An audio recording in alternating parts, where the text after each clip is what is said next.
যাদের ময়দা বা আটাতে অ্যালার্জি আছে তাদের জন্য একটা অনবদ্য মিল ব্রেকফাস্টও হতে পারে। রাগি ইজ কমপ্লিটলি গ্লুটেন ফ্রি, তাই লেফট ওভার রাগি রুটি ছিল, আমরা সেটা দিয়ে পরের দিন সকালে ব্রেকফাস্ট বানিয়ে ফেললাম।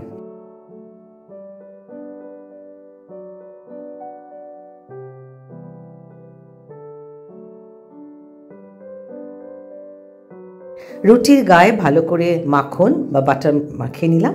তারপরে আমার হোমমেড সালামি ছিল।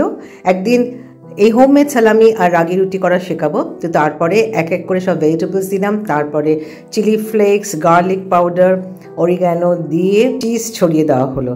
তারপর একটা আমি বেক করতে দিলাম আর একটা আমি মাইক্রো করতে দিলাম, দেখার জন্যে যে দুটোর ডিফারেন্সটা কী হয়। যেটা ওটিজিতে দিলাম সেটা অনেক ক্রিস্পি হলো।